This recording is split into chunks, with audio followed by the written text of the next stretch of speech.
பரலோகத்தில் இருக்கிற என் பிதாவின் சித்தத்தின்படி செய்கிறவனே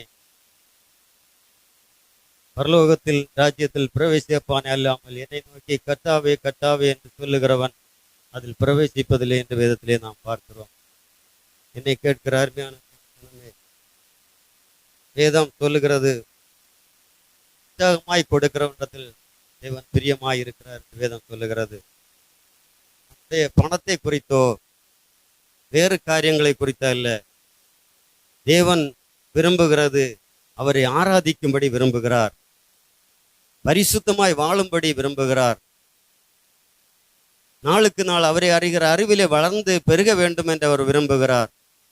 அப்படித்தான் தேவன் விரும்புகிறது. நம்முடைய வாழ்க்கையிலோ அவைகள் எல்லாவற்றையும் விட்டு விட்டு வேறு எந்தெந்தோ காரியங்களை தேடி நாம் ஓடிக்கொண்டிருக்கிறோம். வேதவசனம் சொல்லுகிறது, பரலோகத்தில் இருக்கிற என் பிதாவின் சித்தத்தின் படி செய்கிறவனே என்று வேதம் சொல்லுகிறது. நாம் அவரை ஆராதிக்கிறதிலே எவ்வளவாய் நாம் முந்திக் கொள்ளுகிறோம் என்பதை நாம் ஒவ்வொருவரும் ஆராய்ந்து பார்க்க வேண்டும். தேவஜனமே, நாம் இருக்கிற நாளிலே நாம் எவ்வளவாய் தேவ சமூகத்திலே வந்து அவருடைய வசனங்களை கேட்கிறோமோ அவ்வளவுக்கு அவ்வளவாய் நம் உள்ளத்துக்குள்ளே தேவ ஆவியானவர் நாளுக்கு நம்மை உற்சாகப்படுத்தி, ஆவியானவர் நம்மை ஒவ்வொரு நிலைமையிலும் நீதியிலே அவர் பாதையிலே அவர் வழிநடத்துவார். அடியனுடைய வாழ்க்கையிலே ஆராதிக்கிறதுனாலே அது ஒரு மிகுந்த சந்தோஷம் என்னுடைய வாழ்க்கையில உண்டு. தேவனுக்கு பிரியமல்லாத அநேக காரியங்களை வெறுக்கும்படியான காரியங்களை தேவன் நமக்கு தருகிறார். எந்த காரியத்திலானாலும் சரி, தேவனுடைய சமூகத்திலே தேவனுடைய காரியங்களுக்காக நாம் முந்திக் கொள்ளுகிற வேளையிலே தேவன் ஆவியானவர் நம்மை கனப்படுத்துகிற தெய்வம். சகோதரங்களாய் தாயாய் தகப்பனாய் இருந்து நம்மை வழிநடத்துகிற தெய்வம்.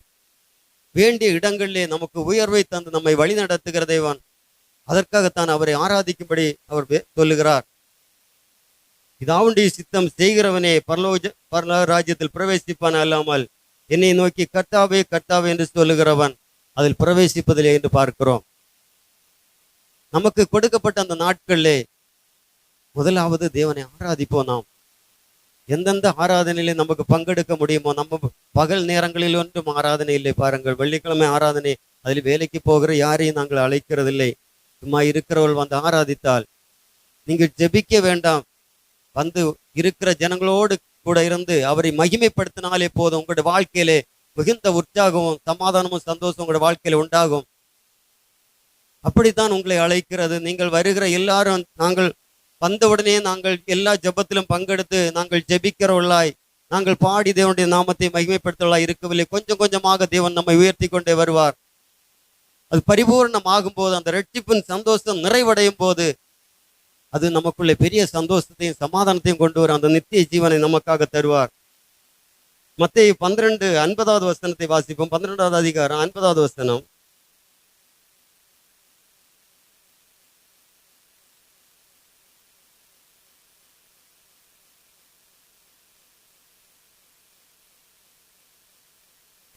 பரலோகத்தில் இருக்கிற என் பிதாவின் சித்தத்தின்படி செய்கிறவன் எவனோ அவனே எனக்கு சகோதரனும் சகோதரியும் தாயுமாயிருக்கிறாள் என்று வேதம் சொல்லுகிறது. பாருங்கள், அவருடைய சித்தம் வேறு ஒன்று நம்முடைய பணத்தினாலோ வேற எந்த காரியத்தினாலும் அவரை மகிமைப்படுத்த முடியாது. நம்முடைய உள்ளத்தை அவருக்கு கொடுக்க வேண்டும், நம்மை அவருக்கு கொடுக்க வேண்டும். அவருடைய சமூகத்திலே நாம் வருவதற்கு முன்பதாகவே அவர் தேவாலயத்துக்குள்ளாக கடந்து வந்து நம்முடைய ஒவ்வொருவரையும் பார்க்கிற தேவன். யார் யார் வருகிறார்கள் என்பதை அவர் ஞாபக புஸ்தகத்தில் எழுதுகிற தெய்வம். அப்படியானால் நம்முடைய வாழ்க்கையிலே நாம் ஆராதனைக்கு முந்திக் கொள்ளும் போது நம்முடைய காரியங்களிலே நமக்கு வேண்டிய நன்மைகள் வருகிற வேளையிலே, ஆசீர்வாத தடைகள் வருகிற நேரங்களிலே தேவாவியானவர் அவைகளை மாற்றி நமக்கு கொடுக்க வேண்டிய நன்மைகளை கொடுப்பார், நடத்த வேண்டிய வழியிலே நடத்துவார். அதற்காகத்தான் நாங்கள் உற்சாகத்தோடு ஆராதிக்க வர வேண்டும் என்று நாங்கள் சொல்லுகிறது. யாரையும் மன வேதனைப்படுத்துவதற்காக அல்ல.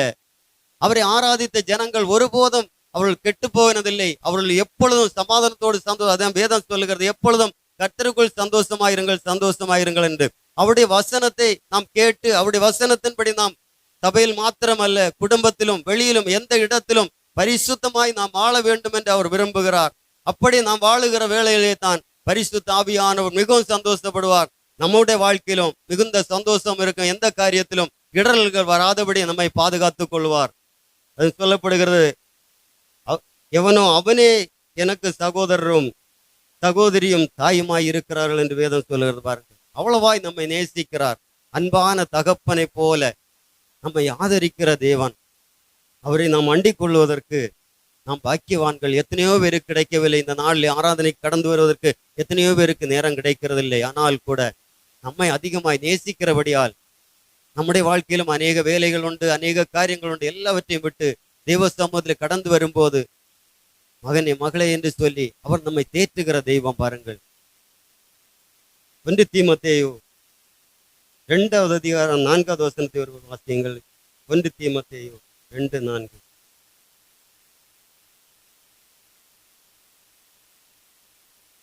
தேவனுடைய சித்தத்தை பாருங்கள். எல்லா மனுஷரும் ரட்சிக்கப்படவும் சத்தியத்தை அறிகிற அறிவை அடையவும் அவர் சித்தம் உள்ளவராயிருக்கிறார். தேவனுடைய சித்தம் விருப்பம் அதுதான். எல்லா மனுஷன் ரட்சிக்கப்பட வேண்டும்.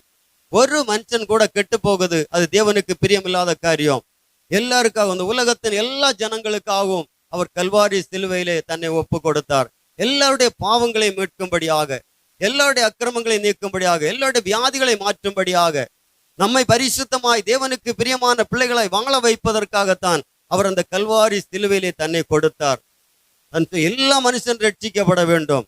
ஒரு மனுஷர் கூட, நான் மாத்திரமல்ல, என்னுடைய பிள்ளைகள் மாத்திரமல்ல, என்னுடைய மனைவி மாத்திரமல்ல, என்னுடைய உற்றார் உறவினர்கள் எல்லாரும் ரட்சிக்கப்பட வேண்டும். குடும்பமாக, குடும்பத்தில் ஒருவர் ரட்சிக்கப்பட்டிருந்தால் அவர் மூலமாக அந்த குடும்பம் முழுவதையும் தேவன் ரட்சிப்பின் பாதையில் கொண்டு வருவார். அதற்கு நாம் உற்சாகத்தோடு அவரை ஆராதிக்கிற வேளையிலே, அவருடைய வசனத்தை கேட்கிற வேளையிலே, அவருடைய சித்தப்படி நாம் செய்கிற வேளையிலே அப்படிப்பட்டதான கிருபைகளை தருவார். அது மாத்திரமல்ல, ஒவ்வொரு நாளும் நாம் கடந்து வருகிற வேளையிலே சத்தியத்தை அறிகிற அறிவு. வேத வசனம் தான் சத்தியம். வேத வசனம் தான் எல்லாம். தேவனும் அவர் வசனம்தான், ஆவியானவரும் வசனமே தான். எல்லாம் வசனத்திலே கொடுக்கப்பட்டிருக்கு. நம்ம நடக்க வேண்டிய பாதைகள் எல்லாம், நமக்கு வேண்டிய ஞானத்தை எல்லாவற்றையும் இதில் கொடுத்திருக்கிறார். நாம் அதை வாசித்து அறிய அவரை அறிகிற அறிவில் பெருகும் போது அவர் சித்தமுள்ளவராய் இருக்கிறார். நம்மை அவருக்கு அவருடைய சித்தப்படி நம்மை நடத்துவார். நாம் அவரை அறிகிற அறிவிலே வளர்ந்து பெருகும் போது நல்ல கனி கொடுக்க அவதான் வேதம் சொல்லுகிறது பாருங்கள். என்னிலே நிலைத்திருங்கள், நான் உங்களில் நிலைத்திருப்பேன், அப்பொழுது மிகுந்த கனிகளை கொடுப்பீர்கள். ஆனால் நாம் தனிமை இருக்கும்போது நம்மளால் கனி கொடுக்க முடியாது. தேவனோடு கூட இணைந்திருக்கும் போது, தேவனோடு பற்றி கொண்டிருக்கும் போது, தேவனுடைய சித்தப்படி நாம் செய்து வாழும் போது தேவனுக்கு நாம் கனி கொடுக்கிறவர்களாய், நம்மை அநேகர் பார்க்கிறவர்களாய், நம்முடைய வாழ்க்கையிலே நம்முடைய கிரியைகளை கண்டு அநேகர் தேவனை மகிமைப்படுத்துவார்கள். அப்படியாகத்தான் நம்முடைய வாழ்க்கையில் நாம் இருந்த வண்ணமாகவே ரட்சிக்கப்பட்டு 20 வருஷம் 25 வருஷம் ஆனாலும் அப்படியே நாம் இருந்து போனால் வாழ்க்கையிலே இவர்கள் அநேக காரியங்களை சொல்வார்கள். அப்படியல்ல, நாம் நாளுக்கு நாள் ஒவ்வொரு நாளும் தேவ சமூகத்தில் வர வர தேவனை அறிகிற அறிவில வளர்ந்து பெருக அந்த ரட்சிப்பின் சந்தோஷம் நமக்குள்ளே பெருகத்தக்கதாக, பரிசுத்த தேவன் நம்மை வழி நடத்தத்தக்கதாக ஒவ்வொரு நாளும் நாம் ஜெபிக்கிறவர்களாய், அவரை துதிக்கிறவர்களாய், அவரை ஸ்தோத்திரிக்கிறவர்களாய், அவருடைய வசனத்திலே நாம் வளருகிறவர்களாய் இருக்க வேண்டும். அவருடைய வசனத்திலே நாம் வேரூன்றி வளர வேண்டும். யோவானுக்கு எழுதின நிருபம் 17வது அதிகாரம் 17வது வசனத்தை வாசியுங்கள். 17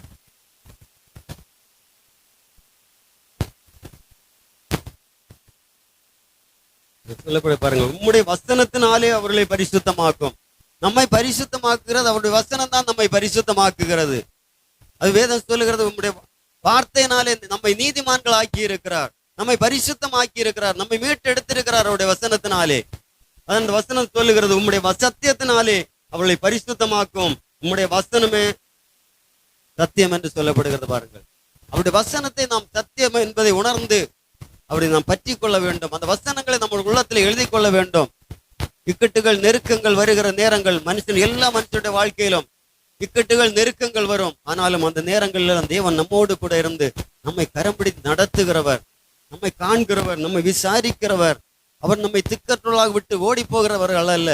எந்த மனுஷனானாலும் நம்மிடத்திலே பணம் இருக்குமானால், நல்ல சுகம் இருக்குமானால் நம்மை அநேகர் விரும்புவார்கள். நாம் பலவீனப்பட்டு போனால் ஒருவர் நம்மை விரும்புகிறதில்லை. இனி நாம் அவனிடத்தில் போனால் கூட நமக்கு மிகவும் கஷ்டம் என்று சொல்லி அநேகர் போகாமல் இருக்கிறதை பார்க்கிறோம். அப்படியல்ல, நாம் இருக்கிற நாட்களிலே தேவனை அறிகிற அறிவிலே வளர்ந்து பெருகி அந்த உம்முடைய வசனத்திலே வசனம் அந்த சத்தியத்தை நாம் பிடித்துக் கொள்ள வேண்டும், நம்முடைய இருதயத்தில் எழுதி கொள்ள வேண்டும். அதன்படி வாழ்வதற்கு நாம் பிரயாசப்படுவோம். அப்படி வாழும்போதுதான் இந்த பிதாவுடைய சித்தத்தை நாம் செய்கிறவர்களாக மாற முடியும். அல்லாமல் ஏதோ வந்தோம் இருந்தோம் கடந்து போனோம் என்றல்ல. என்னுடைய வாழ்க்கையில நான் சொல்ல போனால் 2000க்கு முன்பதாகவே நான் ரட்சிக்கப்பட்டேன் என்று நினைக்கிறேன். ஆனால் என்னுடைய வாழ்க்கையில நான் வளர்ந்து வருவதற்கு மிகவும் ஒருபாடு 25 வருடங்கள், அதாவது 23 வருடங்கள் ஆனது. ஆனாலும் கூட ஆராதிக்கிற இடத்துல கொஞ்சம் கொஞ்சமாக தேவனுடைய சமூகத்திலே நாம் அவருடைய வசனத்தை கேட்டும் அவருடைய சித்தத்தின்படி செய்தோம். அநேக நெருக்கங்கள் வருகிற வேளையிலே மிகவும் அவரை அண்டிக் கொண்டு வாழ்ந்ததினாலே அவர் நம்மை ஒவ்வொரு நாளும் உயர்த்தி கொண்டே வந்தார். இந்த நாட்களே அவரை ஆராதிக்கிறதுனாலே என் வாழ்க்கையிலே ஒரு மிகுந்த சந்தோஷம் உண்டு பாருங்கள். அது ஒருவருக்கும் சொல்லி அதை அறிவிக்க கூடாது. தேவன் தருகிற அந்த சந்தோஷம் என்பது யாரிடத்திலும் சொல்லி அறிவிக்க முடியாது. அந்த அவ்வளவாய் பெரிய சந்தோஷத்தையும் சமாதானத்தையும் தருவார். நம்முடைய தேவைகளுக்காக நாம் யாரிடத்திலும் நம்ம தலைகுனிந்து நிற்க விட மாட்டார். அவ்விதமாய் தேவன் நம்மை உயர்த்துவார். லூக்கா எழுதின சுவிசேஷம் 11வது அதிகாரம் 28வது வசனத்தை வாசியுங்கள். லூக்கா 11:28.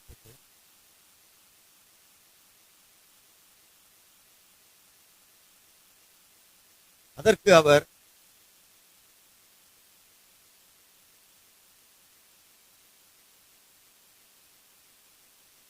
வேதம் சொல்லுகிறது, அதற்கு அவர் அப்படியானால் தேவனுடைய வசனத்தை கேட்டு அதை காத்து கொள்ளுகிறவனே அதிக பாக்கியவான் என்று அவர் சொல்லுகிறார். அவருடைய வசனத்தை கேட்கிறோம், அதை கை கொண்டு நாம் எந்த இடத்திலும் கை கொண்டு நடக்கும்போது அதை நாம் காத்து கொள்ளுகிறவர்களே, அந்த வசனத்தை நம்முடைய உள்ளத்திலே வைத்து அதை பாதுகாத்து கொள்ளும் போதுதான் அது பாக்கியமானதாய் மாறும். அப்பொழுதுதான் அந்த வசனத்தின் மூலமாக கடைசி நாட்களில் அவர் கடைசியாக முடிக்கிற வேளை அந்த நித்திய ஜீவனுக்குள்ளதாக நம்மை கொண்டு போய் அந்த கண்ணீர் இல்லாத துக்கம் இல்லாத அந்த மகிமையுள்ள வாடாத அந்த மகிமையான இடத்திலே நம்மை வாழ வைக்கும்படியாக அவரோடு கூட உட்காரும்படியாக அந்த பாக்கியத்தை தர வேண்டுமானால் அவருடைய வசனத்தை கேட்டு அதை காத்து கொள்ள வேண்டும். அப்படியானால் தான் இந்த பாக்கியமான நன்மைகளை பெற்றுக்கொள்ள முடியும். நாம் தேவ சமூகத்தில் வரும்போது மட்டும் கேட்டு அதை விட்டு அடுத்த நாள் அடுத்த ஆராதனைக்கு வரும்போது நாம் வேதத்தை தூக்கிண்டு வருகிறவனாய் அல்ல. நான் அப்படி இருந்தவன் ஒரு காலங்களிலே. ஆலயத்திற்கு போய் அந்த இடத்திலே திறந்து வைப்போம், படிப்போம், வீட்டில் கொண்டு போய் அப்படியே மூடி வைப்போம். பின்ன ஞாயிற்றுக்கிழமை வரும்போது தான் அந்த வேத புஸ்தகத்தை எடுத்து மேலே அந்த தூளை தட்டி கொண்டு வருவோம். அப்படி இருந்தவன் தான் நானும். யாரையும் குறை சொல்லுகிறதில்லை. அப்படி அல்ல. நாம் ஒவ்வொரு நாளும் அதை திறந்து ஒரு வசனமாவது, அல்லாவிட்டால் நாம் இந்த செய்தியில கொடுக்கிற வசனங்களை மனசிலே வைத்துக்கொண்டு எழுதி வைத்துக்கொண்டு அதை வீட்டில போய் அந்த அடுத்த செய்திக்கு முன்பதாக அந்த வசனங்களை ஒன்று கூட நாம் தியானிப்போமானால் அந்த வசனங்கள் ஒன்று கூட நமக்குள்ளே பேசும். அது நம்மை உற்சாகப்படுத்தும், ஆவியிலே நம்மை உயர்த்தும். அவ்வளவாய் தேவனுடைய காரியங்களை நாம் முந்திக் கொள்ளுவோம். அப்படி தேவனுடைய காரியங்களை முந்திக் கொண்ட ஒருவரை நாம் பார்க்கலாம். அப்போஸ்தலர் நடவடிக்கைகள் 9வது அதிகாரம், அப்போஸ்தலர் 9:1 முதல் 4 வரை உள்ள வசனங்களை ஒரு வாசியுங்கள்.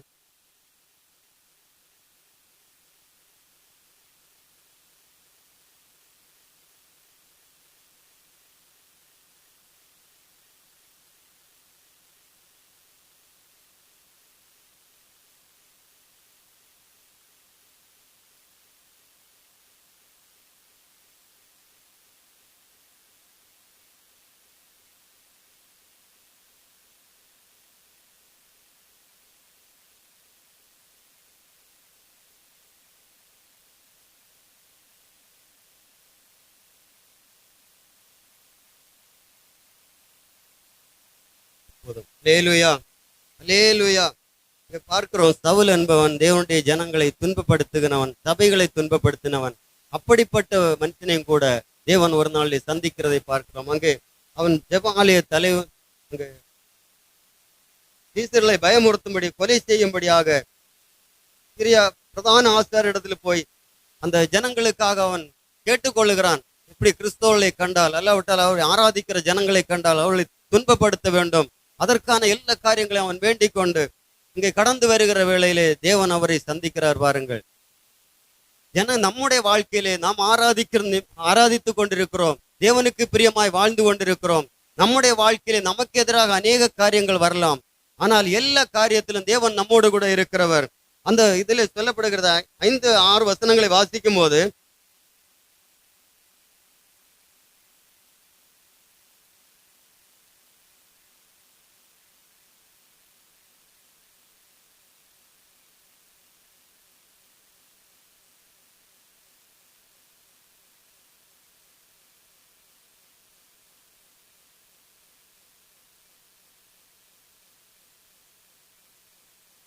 அங்கே 6வது வசனத்திலே பார்க்கும்போது அவனை தேவன் சந்திக்கிறார் வார வழியிலே.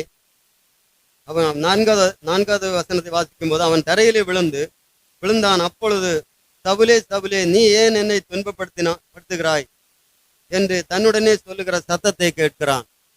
பாருங்கள், அவன் அந்த மனுஷன் ஜனங்களை, கிறிஸ்தவர்களை துன்பப்படுத்தும்படியாக கடந்து வந்தவன்.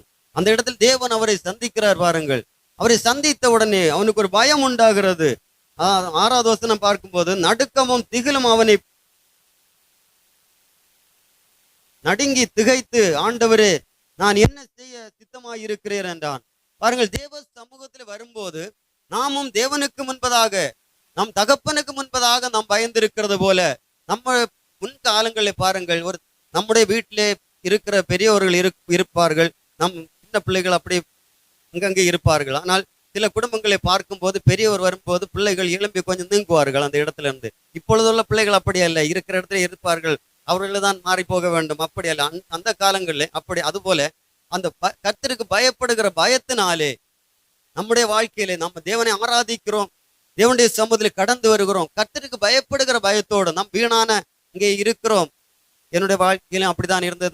நம்ம கடந்து வரும்போது பல சிந்தனைகள், நாம் இங்கே தான் இருப்போம், நம்முடைய ஆத்மா எங்கேயோ ஏதோ ஸ்தலங்களில் போய் அங்கே அழிந்து கொண்டிருக்கும். இங்குள்ள சிந்தனைகள் ஒன்றும் உள்ளுக்குள்ளே வராது, எந்த வசனங்கள் சொன்னாலும் வராது. நாம் திரும்ப பிள்ளைகளிடத்துல சில காரியங்கள் கேட்டால் கூட அது சொல்ல மாட்டார்கள். அவ்விதமாய் அவர்கள். அதே போல நம்முடைய வாழ்க்கையிலே வேத வசனங்கள் நமக்கு நேராக கடந்து வரும்போது அதை நாம் கவனமாய் கேட்டு அதை பத்திரப்படுத்தும் போது அந்த நடுக்கத்தோடு பயத்தோடு கூட தேவன் பேசுகிற வசனம், அதாவது வேதம் சொல்லுகிறது, கர்த்தருடைய வசனத்துக்கு பயப்படுகிறவன் அவர் நோக்கி பார்ப்பார் என்று. நம் பயத்தோடு கூட அந்த வசனத்தை கேட்கும் போது அது நமக்கு உள்ளத்துக்குள்ளே அது கிரியை செய்யும். அதுதான் இங்கே சொல்லப்படுகிறது. நடுங்கி திகைத்து, ஆண்டவரே நான் என்ன செய்ய சித்தமாயிருக்கிறேன் என்று கேட்கிறான். பாருங்கள், அந்த இடத்துல அவன் தேவனுக்கு முன்பதாக அவர் சந்தித்த வேளையில், அதுபோலதான் நம்முடைய வாழ்க்கையிலும் நம்மை தேவன் சந்தித்திருக்கிறார், ரட்சித்திருக்கிறார். இம்மட்டுமாய் இந்த உலகத்தின் பாவ குழிக்குள்ளே அமிழ்ந்து கிடந்த நம்மை, அதாவது உலகத்துக்கு பின்னாலே ஓடிக்கொண்டிருந்த, அதாவது விக்கிரக ஆராதனைக்கு அடிமைப்பட்டிருந்த நம்மை பிரித்தெடுத்து அவருடைய சமூகத்தில் கொண்டு வரும்போது, அவருடைய பரிசுத்த சமூகத்தில், அதாவது என்னுடைய வாழ்க்கையிலும் கூட அநேக காரியங்கள், நான் இங்கே வருவதற்கு முன்பதாக என்னுடைய வாழ்க்கையில் அநேக நெருக்கங்கள் உண்டு, பிரயாசங்கள் உண்டு. ஆனால் வருகிற வேளையிலே அதில் இருக்க தேவன் விடுதலையாக்குகிற வேளையிலே ஒரு மிகுந்த சந்தோஷத்தோடு அவரை துதிக்கிறவர்களாய் மாற வேண்டும். வாழ்க்கையிலே அநேகருடைய வாழ்க்கையில நாம் கடந்து வரும்போது எனக்கு நீ ஒரு விடுதலை உண்டா, என்னுடைய வாழ்க்கையில ஒரு ஜீவன் கிடைக்குமாய் என்று சொல்லி நாம் அநேகர் குடும்பத்தோடு கடந்து வருவார்கள். ஆனால் வந்து கொஞ்சம் கொஞ்சமாக அதிலே கொஞ்சம் வளர்ந்து தேவனுடைய ஆசீர்வாதங்களை கொடுக்கும் போது தேவ சமூகத்தை விட்டே கடந்து போகிறார்கள். பாருங்கள், அந்த ஒன்று நினைக்கிறதில்லை. தேவனுடைய ஆசீர்வாதங்கள் வரும்போது, உலக பிரகாரமான ஆசீர்வாதங்கள் தேவன் நமக்கு கொடுக்கும் போது, நமக்கு சுகத்தை கொடுக்கும் போது, பலனை கொடுக்கும் போது, நம்முடைய பிள்ளையுடைய காரியங்களில் பல நன்மைகளை கொடுக்கும் போது, நாம் தேவ சமூகத்தை விட்டு கொஞ்சம் கொஞ்சமாக அகன்று போய் அவரையே வேண்டாம் என்று விட்டு விடுகிற அநேக குடும்பங்கள் இருக்கிறது. பாருங்கள், நாம் அப்படி அல்ல. தேவ சமூகத்திலே தேவன் நமக்கு செய்த நன்மைகளை ஒவ்வொரு நாளும் நினைக்க வேண்டும். ஏதோ தேவனுடைய சித்தம் என்னுடைய வாழ்க்கையில நிறைவேற வேண்டும், நான் என்ன செய்ய சித்தமாய் இருக்கிறீரோ, என்னை கொண்டு என்ன செய்ய சித்தமாய் இருக்கிறீர் என்பதை நாம் ஒவ்வொரு நாளும் தேவ சமூகத்திலே நாம் கேட்கிறவர்களாக மாற வேண்டும். அப்படி கேட்கும் போதுதான் தேவனுடைய சமூகத்தில் அவருடைய நாமம் மிகவும் வளரும், அவருடைய நாமம் பரிசுத்தம் அந்த உலக மனுஷருக்குள்ளே அது பிரபல்யமாகும். நம்மை பார்க்கிற ஜனங்கள் இவர்களுடைய வாழ்க்கையிலே ஒரு பெரிய மாற்றம் இருக்கிறது என்று சொல்லி வருவார்கள்.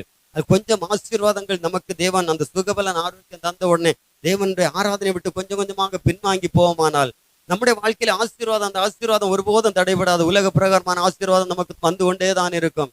எந்த காலத்திலும் நம்முடைய வாழ்க்கையிலே நாம் தவறு செய்து திரும்பி போகும்போது கூட நாம் தேவ சமூகத்திலே நாம் அழுது புலம்பி ஜெபிக்கிற வேளையில் அவன் மனது இறங்கி நம்முடைய அந்த பாவங்களையும் நம்முடைய வியாதிகளையும் நம்முடைய அக்கிரமங்களையும் திரும்ப மன்னிப்பார். ஆனால் அப்படியே நாம் மன்னிக்க நாம் அப்படியே கடந்து போய்கொண்டே இருப்போமானால் கடைசியிலே ராஜாதி ராஜாவாக நியாயாசனத்திலே அவர் உட்கார்ந்திருக்கும் போது நம்மை அவர் பார்க்கும்போது அவருடைய அந்த நம்ம செய்த காரியங்களுக்கு எல்லாவற்றுக்கும் நாம் தண்டனை அனுபவித்தே ஆக வேண்டும். அதிலே நித்திய ஜீவனுக்குள்ளே நம்மால் பிரவேசிக்க முடியாது. நாம் சிறு ஒரு பாவம் செய்தாலும் கூட அதை அறிக்கை செய்து விட்டு விடுகிறவனாய் திரும்ப எந்த காரணத்தினாலும் அந்த பாவத்தை நாம் நினைக்கிறவர்களாகவோ அந்த பாவத்தின் பின்னாலே நாம் போகிறவர்களாக இருக்கக்கூடாது. நாயை போல என்று வேதம் சொல்கிறது பாருங்கள். அது கக்குனதை திரும்பவும் தின்னும். நாம் வேண்டாம் என்று சொல்லி நம்முடைய தேவ சமூகத்திலே நாம் அறிக்கை செய்து இனி பாவம் செய்ய மாட்டேன், இனி உமக்கு பிரியமாய் வாழ்வேன் என்று சொல்லி அநேகர் தீர்மானம் எடுத்திருப்பார்கள். ஆனாலும் கூட கொஞ்ச நாட்கள் கடந்து போக போக அந்த வாழ்க்கையிலிருந்து பின்வாங்கி போவோமானால் அந்த நாய்க்குள்ள அந்த இதுதான் நமக்கு இருக்கிறது என்பதை அந்த வேதம் சொல்லுகிறது பாருங்கள்.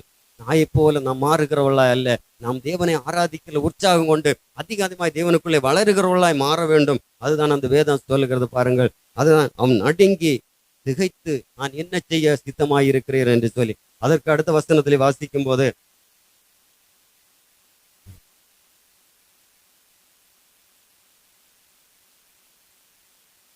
ஆமென். அதாவது அப்போஸ்தலர் 28வது அதிகாரம் 4வது வசனத்தை வாசிங்கள். அப்போஸ்தலர் 28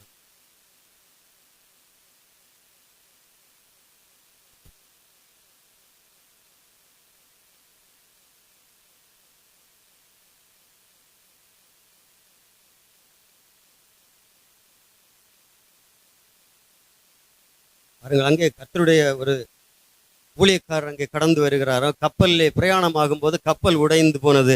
எப்படி ஆகிலும் அவள் நீந்தி அந்த இடத்துல கரையேறுகிறார்கள். அந்த தேசத்திலே கரையேறி அங்கே வருகிற வேளையிலே தான் அங்கே அனல் தீ மூட்டி அவர்கள் குளிர் காய்ந்து கொண்டிருக்கிறார்கள். அங்கே தப்பி அவர்கள் கரையேறி போகிற வேளையிலே அந்த தீ போட்ட இடத்திலே அவள் அந்த இடத்துல மிகவும் சந்தோஷப்பட்டு அதிலே கடந்து போனார்கள். அப்பொழுதுதான் அந்த ஊழியக்காருடைய அந்த தீயிலே கொஞ்சம் விறகு வாரி போடும்படியாக அப்படியே போடுகிறார் பாருங்கள். அந்த இடத்துல அவனை ஒரு விரியன் பாம்பு அப்படியே கவி கொண்டது பாருங்கள். அதை அந்த இடத்திலே அப்படியே உதறி அந்த தீயிலே போட்டு விட்டு அவர் உட்காருகிறார். ஆனால் அந்த ஜனங்கள் சொல்லுகிறார்கள், இவன் அங்கு கடல் என்று தப்பி வந்தாலும் கூட தேவன் அவனை விடவில்லை என்று அந்த புறஜாதிகள் சொல்லுகிறார்கள். அவனை விடவில்லை, அவனை மரணம் விட்டு வைக்கவில்லை என்று சொல்லி அந்த வேத வசனத்திலே சொல்லப்படுகிறது பாருங்கள். அது அவன் அடுத்து அந்த பூச்சியை உதறிவிட்டு ஒரு தீங்கும் அடையாதிருந்தான். அந்த இடத்துல அந்த விஷம் அந்த இதை தீயிலே போட்டு விட்டு அவன் அப்படியே இருக்கிறான். அவனுக்கு ஒன்றும் சம்பவிக்கவில்லை. அதில் 6வது வசனம் வாசிக்கும் போது அவன் வீக்கம் கொண்டு அல்லது அவன் தடுதியாய் விழுந்து சாவான் என்று அவர்கள் பார்த்து கொண்டிருந்தார்கள். அந்த மனுஷன் தேவனுடைய மனுஷன், அதே வேதம் சொல்லுகிறது பாருங்கள். உயிரோடு இருந்து விசுவாசிக்கிறவன் அவன் எப்பொழுதும் மரிக்கிறதில்லை, எந்த நேரத்திலும் மரிக்கிறதில்லை. அவன் ஏது காரியத்தை அதாவது சுந்தர் சிங்கோட நம்ம வாழ்க்கை வரலாறு அநேக தடவை கேட்டதுண்டு. விஷம் கொடுத்தார்கள், அப்படியும் கூட அவரை கொல்ல முடியவில்லை. தேவனுடைய பிள்ளைகளை மற்றவர்கள் சொல்லுகிற விதமாக நாம் ஒருபோதும் நாம் கீழே விழுந்து போகிறவர்கள் அல்ல, நாம் மரித்து போகிறவர்கள் அல்ல. தேவனுடைய பிள்ளைகளை ஒவ்வொரு நாளும் உயர்த்துகிற தேவன். அந்த இடத்திலே பாருங்கள், அவன் அந்த இது அடித்த போதிலும் அதில் இருந்து அவனை தேவன் விடுதலையாக்குகிறார்.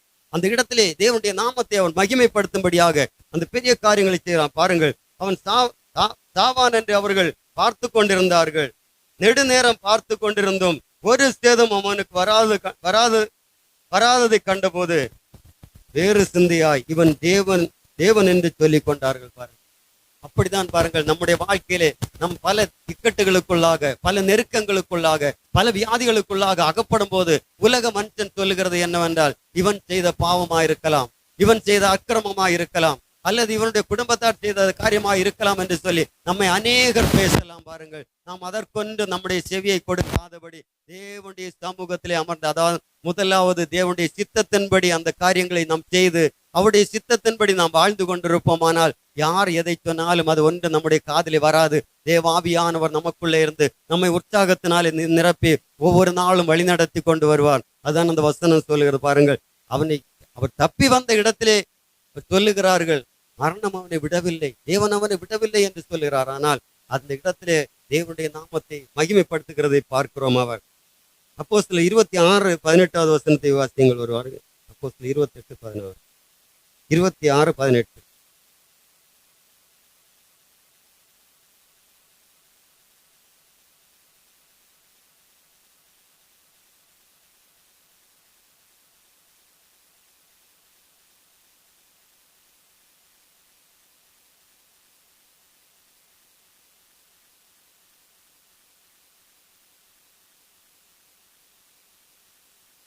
ஆமென்.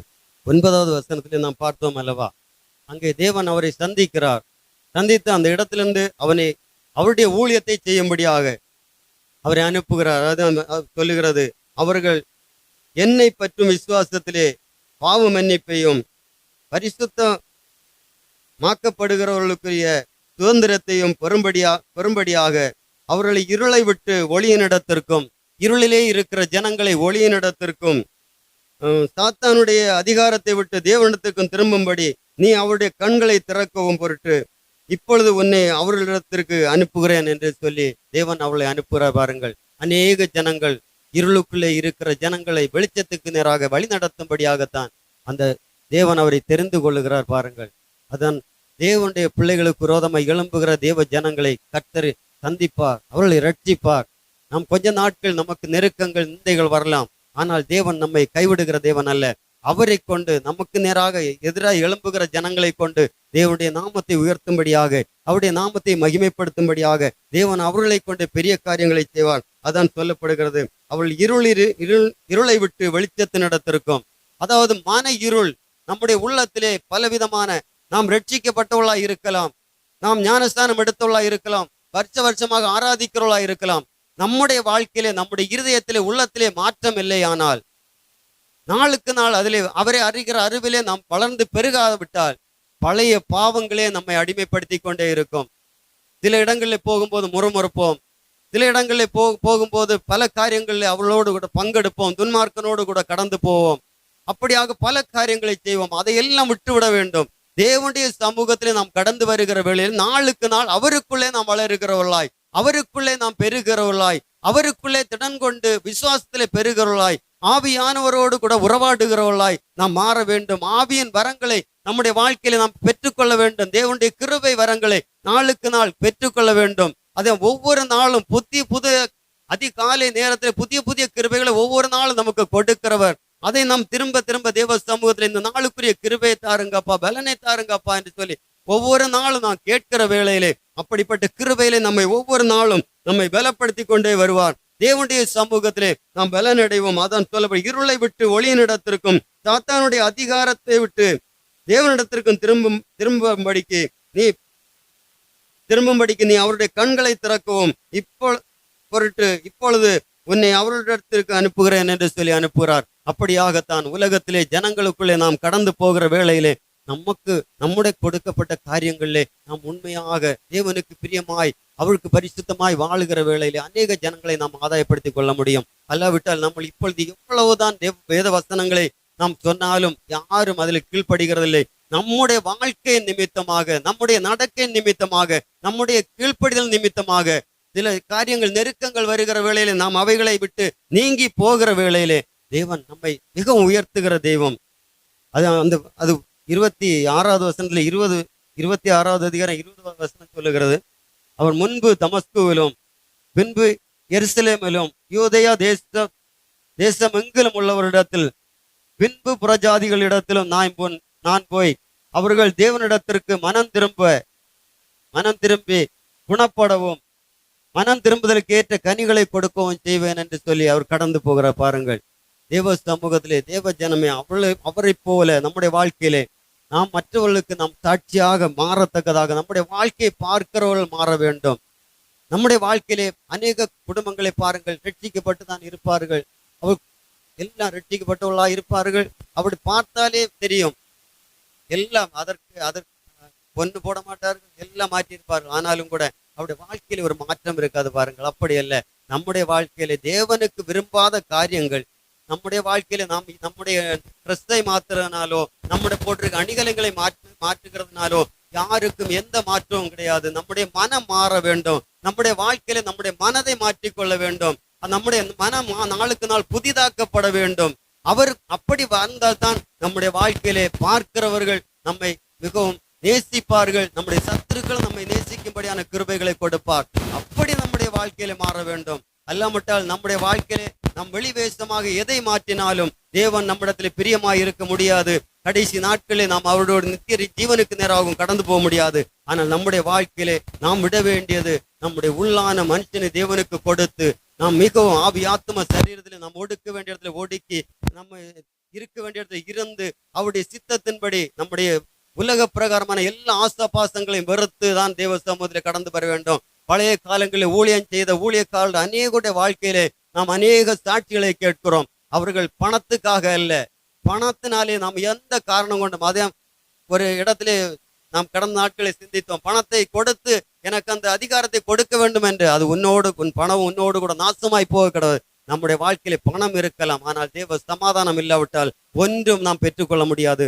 முதலாவது தேவனுடைய அந்த சமாதானத்தை, தேவனுடைய இரக்கத்தை நாம் பெற்றுக்கொள்ள வேண்டும். அவருடைய அன்பை பெற்றுக்கொள்ள வேண்டும். அதுதான் தேவனுடைய சித்தத்தின்படி, பிதாவுடைய சித்தம்படி நாம் செய்ய வேண்டும். அது முதல் வசனத்திலே பார்த்தோமே, பரலோகத்தில் இருக்கிற என் பிதாவின் சித்தத்தின்படி செய்கிறவனே பரலோக ராஜ்யத்தில் பிரவேசிப்பானே அல்லாமல் என்னை நோக்கி கர்த்தாவே கர்த்தாவே என்று விழிக்கிற எவனும் அதில் பிரவேசிப்பதில்லை என்று வேதம் சொல்லுகிறது. பாருங்கள், அவ்விதமாக நம்முடைய வாழ்க்கையில நாம் என்றைக்கும் நம்முடைய வாழ்க்கையில நம்முடைய குறைவுகளை தேவனுடைய சமூகத்தில் சொல்லுகிறவர்களாய் அல்ல, தேவனுடைய நம்முடைய உள்ளத்தில் நிறைவு உள்ளத்தில் நிறைவு வாய் பேசும் என்று சொல்லப்படுகிறது. நம்முடைய வாழ்க்கையிலே தேவன் தந்திருக்கிற சுகம் போதும், ஏசப்பா இந்த சுகம் போதுமா என்று சொல்லி ஒவ்வொரு நாளும் சுகத்திற்காக அவருக்கு நன்றி சொல்லலாம். நம்முடைய தேவைகள் சந்திக்கப்படுகிறதற்காக ஒவ்வொரு நாளும் அவருக்கு நன்றி சொல்லலாம். நாம் கடந்து போகிற வருகிற பாதையிலே நம்மை பாதுகாக்கிறதற்காக அவருக்கு நன்றி சொல்லலாம். அப்படி நன்றி சொல்லிக்கொண்டே வருவோமானால் தேவனுடைய சமூகத்திலே தேவன் நம்மை ஒருபோதும் விட்டு விடுகிற தெய்வம் அல்ல. அது வேதம் சொல்லு, நான் உங்களை திக்கற்றவளாக விடேன், நான் உங்களோடு கூட வருவேன் என்று சொன்னார். இது உலகத்தின் முடிவு பரியந்தமும் சகல நாட்களும் நான் உங்களோடு கூட இருக்கிறேன் என்று சொன்ன தெய்வம். உலகத்தின் முடிவு பரியந்தம் நம்மை வழி நடத்துவார். நாம் செய்ய வேண்டியது ஒன்றே ஒன்று, தேவ சமூகத்திலே ஆராதிக்க நேரம் கிடைக்கும் போதெல்லாம் தேவ சமூகத்திலே வந்து ஆராதிக்க வேண்டும். அவருடைய சமூகத்திலே ஜெபிக்க வேண்டும். ஜெபிக்கும் போது நம்முடைய இன்றைக்கு நாம் பாருங்கள், நம்முடைய ஒரு இடத்துல போய் நமக்கு ஒரு சாதனை ஒரு தேவை என்று சொன்னால் நாம் மௌனமாய் இருந்தால் எந்த காரணத்தை கொண்டு அந்த இடத்துல நம்ம ஒன்றும் பெற்றுக்கொள்ள முடியாது. அந்த தேவையை நம் தேவனிடத்துல சொல்லுகிறது. அல்ல விட்டால் அந்த தேவை அந்த நம்ம இடத்துல போய் நிற்கிற இடத்துல நம்முடைய தேவைகளை சொன்னால்தான் அதற்கான பொருளை நமக்கு தருவார்கள். நாம் மௌனமாய் இருந்து போனால் யாருக்கும் எந்த பிரயோஜனமும் இல்லை. நாம் தேவ சமூகத்தில் வரும்போது ஜெபிக்கிற வேளையிலே நம்முடைய தேவைகளுக்காக விண்ணப்பங்களை ஏறெடுக்க வேண்டும். அது வேதம் சொல்லுகிறது, உங்கள் சந்தோஷம் நிறைவாய் இருக்கும்படி கேளுங்கள், நீங்கள் ஒன்றும் கேட்கவில்லை கேளுங்கள் என்று வேதம் சொல்லுகிறது. பாருங்கள், நம்முடைய இருதய சந்தோஷப்பட வேண்டுமானால் அவரிடத்தில் கேட்க வேண்டும். கேட்டு நாம் பெற்றுக்கொள்ள வேண்டும். கேட்கிற எவனும் பெற்றுக்கொள்வான் என்று வேதம் சொல்லுகிறது. பாருங்கள், அவருடைய வசனத்தின்படி கேட்போம், பெற்றுக்கொள்வோம். தேவன் தாமே இந்த வார்த்தையினாலே நம்மை ஆசீர்வதிப்பாராக. ஒரு பாடல் ஒரு அடியை பாடி நாம் முடிக்கலாம். என்னுள்ளமே ஸ்துதிக்கானே பரனே தன் நன்மகள்காய் ஸ்துதிக்காம் ஸ்துதிக்காம் என் அந்தரங்கமே அனுதினமும் நன்னியோடு பாடி புகழ்த்தான். என் அந்தரங்கமே அனுதினமும் நன்னியோடு பாடி புகழ்த்தான்.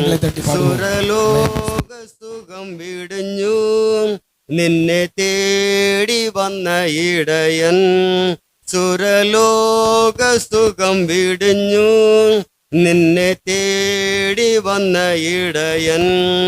തൻ്റെ ദേഹം എന്ന തിരച്ചീല ചിന്തി തവ മോക്ഷമാർഗം തുറന്നു. തൻ്റെ ദേഹം എന്ന തിരച്ചീല ചിന്തി തവ മോക്ഷമാർഗം തുറന്നു. പാവരോഗത്താൽ നിവലഞ്ഞു തെല്ലും ആശയില്ലാതലഞ്ഞു. പാവരോഗത്താൽ നിവലഞ്ഞു തെല്ലും ആശയില്ലാതലഞ്ഞു. പാരം കേറിടുമ്പോൾ തിരുമേനിയത് നിന്റെ വ്യാധിയെല്ലാം വഹിച്ചു. പാരം കേറിടുമ്പോൾ നിന്റെ മേനിയത് നിന്റെ വ്യാധിയെല്ലാം വഹിച്ചു. ആത്മാവിനാൽ നിറച്ചു ആനന്ദമുള്ളിൽ പകർന്നു.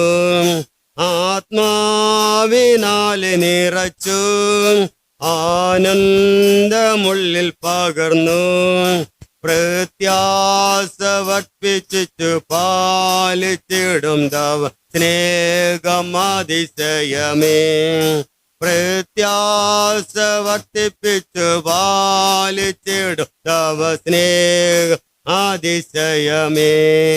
എന്നുള്ളമേ സ്തുതിക്ക നീ പരനേ തൻ നന്മകൾക്കായി സ്തുതിക്കാം സ്തുതിക്കാം என் அந்தரங்கமே அனுதினமும் நன்னியோடு பாடி புகழ்த்தான். என் அந்தரங்கமே அனுதினமும் நன்னியோடு பாடி புகழ்த்தான். கேட்ட வார்த்தைகளை எல்லோரும் நினைவு கூர்ந்து ஆண்டவருடைய சமூகத்தில் எல்லோரும் முழங்கால்களை மடக்கி நாம் ஜெபிப்போம். தகப்பனே, உமக்கு நன்றி அப்பா. உம்மை நன்றியோடு நாங்கள் துதிக்கிற ஆண்டவரே, இந்த நல்ல நேரத்திற்காக உமக்கு நன்றி அப்பா. உம்மை நன்றியோடு ஸ்தோத்தரிக்கிறோம் கர்த்தாவே. உம்முடைய கிருபைகளுக்காக உமக்கு நன்றி ஆண்டவரே. ஹல்லேலூயா. உம்முடைய மகனை கொண்டு ஆவியானவர் ஜீவனுள்ள வார்த்தைகள் எங்களோடு பேசினீரே அப்பா. உமக்கு நன்றி. எல்லோரும் வாய்களை திறந்து ஜெபிங்க. ஹல்லேலூயா, ஹல்லேலூயா. ஆண்டவரே ஸ்தோத்திரம். என்னை நோக்கி கர்த்தாவே கர்த்தாவே என்று சொல்லுகிறவன் அதில் பிரவேசிப்பது இல்லை என்று வேதம் சொல்லுகிறதப்பா. பிதாவின் சித்தம் செய்கிறவனே பரலோக ராஜ்யத்தில் பிரவேசிப்பானே அல்லாமல் என்னை நோக்கி கர்த்தாவே கர்த்தாவே என்று சொல்லுகிறவன் அதில் பிரவேசிப்பது இல்லை என்று சொல்லப்பட்டிருக்கிறதே அப்பா. ஆண்டவரே, ஒருவன் பிதாவின் சித்தத்தை செய்வானானால் அவனே எனக்கு சகோதரியம், எனக்கு சகோதரனும், எனக்கு தாயுமாய், எனக்கு சொந்தமானவனாய் இருக்கிறான் என்று சொல்லப்பட்டிருக்கிறதே ஆண்டவரே. அப்பா ஆண்டவரே, உம்முடைய சித்தத்தை செய்த ஆண்டவராக இயேசு கிறிஸ்து உம்முடைய சித்தத்தை செய்கிறவராய் இந்த பூமிக்கு வந்தார் என்று நாங்கள் பார்க்கிறோம் அப்பா. ஆண்டவரே ஸ்தோத்திரம். அவர் எப்படி பிதாவின் சித்தத்தை செய்தாரோ அதே போல் அவரால் மீட்கப்பட்ட தேவனுடைய பிள்ளைகள் பிதாவின் சித்தத்தை செய்ய வேண்டும் என்று ஆவியானவர் விரும்புகிறது இந்த நாளிலே நாங்கள் பார்க்கிறோப்பா. ஆண்டவரே ஸ்தோத்திரம். எங்களுடைய மன விருப்பங்களோ எங்களுடைய வாஞ்சைகளோ எங்களுடைய இன்பமோ அல்ல ஆண்டவரே. உம்முடைய சித்தம் எங்கள் வாழ்க்கையிலே கர்த்தாவே நாங்கள் வாழுகிற ஆண்டவரே இந்த கொஞ்ச நாள் வாழ்க்கையிலே நாங்கள் உம்முடைய சித்தம் செய்கிறவர்களாய் வாழத்தக்கதாக பரலோகத்தின் தேவன் நீர் இரக்கம் செய்ய வேணுமாக உம்மை நன்றியோடு நாங்கள் துதிக்கிறோம் ஆண்டவரே. ஹல்லேலூயா, ஹல்லேலூயா. ஆண்டவரே, இந்த இரவு நேரத்திற்காக உமக்கு நன்றி. ஜீவனுள்ள வார்த்தைகளை எங்களுக்கு தந்தீரே கர்த்தாவே. உம்மை நன்றியோடு நாங்கள் துதிக்கிறப்பா. ஒரு முறை கூட ஆண்டவரே அப்பா உம்முடைய வார்த்தைகளை கேட்கும்படியான பாக்கியத்தை நீர் எங்களுக்கு இலவசமாய் தந்தீரே. உமக்கு நன்றி. கேட்டோமுடைய வார்த்தைகள் ஒவ்வொருடைய இருதயத்தையும் அது புதிதாக்கும்படி நாங்கள் செபிக்கிற ஆண்டவரே. ஹல்லேலூயா. நாங்கள் எப்படி கிறிஸ்தவ வாழ்க்கையிலே நடந்து கொள்ள வேண்டும் என்பதை குறித்து ஆவியானவர் எங்களோடு பேசினீர் ஆண்டவரே. உம்முடைய சித்தம் செய்ய வேண்டும் ஆண்டவரே. எங்களுடைய மன விருப்பம் அல்ல ஆண்டவரே. நாங்கள் எப்படியாகலும் தகப்பனே ஏனோ தானோ என்று அல்ல ஆண்டவரே. ஹல்லேலூயா ஸ்தோத்திரம். உம்முடைய சித்தத்தை செய்து இந்த பூமியிலே வாழ்கிற நாளிலே உம்முடைய மன விருப்பத்தை நிறைவேற்றி உமக்காய் வாழ்கிற பொழுது எங்கள் வாழ்க்கையிலே பெரிய காரியங்களை தேவன் செய்ய வல்லவராக இருக்கிறீர் ஆண்டவரே. ஹல்லேலூயா. உம்மை நாங்கள் துதிக்கிறப்பா. நல்ல நேரத்தில் உம்மை நாங்கள் ஸ்தோத்தரிக்கிறப்பா. உம்முடைய கிருபை உம்முடைய பிள்ளைகளாக எங்கள் ஒவ்வொருவரோடும் கூட தங்கியிருந்து ஆவியானவர் எங்களை வழிநடத்த வேண்டுமாக நாங்கள் செபிக்கிறப்பா. ஆண்டவரே, மனுஷனுடைய சித்தத்தின்படி நாங்கள் வாழாதபடி ஆண்டவரே ஸ்தோத்தரிக்கிற ஒவ்வொரு நாட்களிலேயும் வேதத்தை வாசித்து ஜெபித்து ஆண்டவரே உம்முடைய சமூகத்தில் எங்களை அர்ப்பணித்து வேத சட்ட திட்டங்கள் எதை சொல்லுகிறதோ தேவனுடைய வார்த்தைகள் எதை நமக்கு போதிக்கிறதோ அதன்படி நாங்கள் வாழத்தக்கதாக எங்கள் ஒவ்வொருவருக்கும் ஆவியானவர் இரக்கம் செய்ய வேண்டுமா நாங்கள் செபிக்கிற ஆண்டவரே. அப்பா அந்த ஹல்லேலூயா பெரிய காரியங்களை செய்யுங்க சுவாமி. இந்த இரவு நேரத்தில் எங்களை தாழ்த்துகிறோம். உம்முடைய கிருபை உம்முடைய பிள்ளைகளாகி எங்கள் ஒவ்வொருவரோடும் கூட இருக்கட்டும் ஆண்டவரே. ஒவ்வொருவரும் கேட்ட வார்த்தைகளை விட்டு விடாதபடிக்கு அதை நாங்கள் ஒவ்வொரு நாள் எங்கள் வாழ்க்கையில புதிதாக்கி கொள்ளத்தக்கதாக இடத்திலிருந்து உம்முடைய வேத வசனத்தை கேட்ட நாங்கள் வீடுகளிலே சென்று ஆண்டவரே எங்களுக்கு அநேக கடமைகள் உண்டு. ஆனாலும் முதலாவது உம்முடைய ராஜ்யத்திற்கானவைகளை நாங்கள் தேடத்தக்கதாக மேலானவைகளை தேடி ஆண்டவரே இந்த விசுவாசத்தை பற்றி கொண்டு உம்முடைய சித்தத்திலே நிலைத்திருந்த ஆண்டவரே அந்த பரலோக ராஜ்யத்திற்கான காரியங்களை நாங்கள் எப்பொழுதும் சிந்திக்கத்தக்கதாக ஆவியானவர் கிருபை செய்ய வேண்டுமா நாங்கள் செபிக்கிறோம். பெரிய காரியங்களை செய்யுங்கப்பா.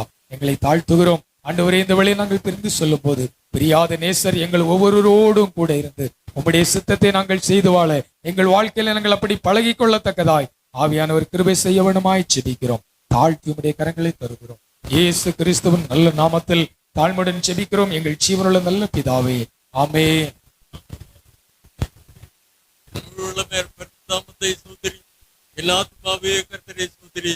அவர் செய்த சகல உபகாரங்களையும் மறவாதே. ஆமென். கர்த்தரும் இரட்சகருமாகிய இயேசு கிறிஸ்துவின் கிருபையும் பிதாவாகிய தேவனுடைய அன்பும் பரிசுத்த ஆவியானுடைய ஐக்கியமும் இன்றும் என்றும் சதா காலங்களிலும் நம் அனைவரோடும் சகல பரிசுத்தோடு தங்கியிருப்பதாக. ஆமென். ஓ தேவனுக்கு மகிமை.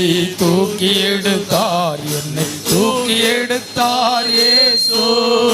தம் கரத்தை நீட்டி ரட்சித்தாரே. ஓ தேவனுக்கு மகிமை. இயேசுவை நேசிக்கிறேன், உன்மேலும் நேசிக்கிறேன்.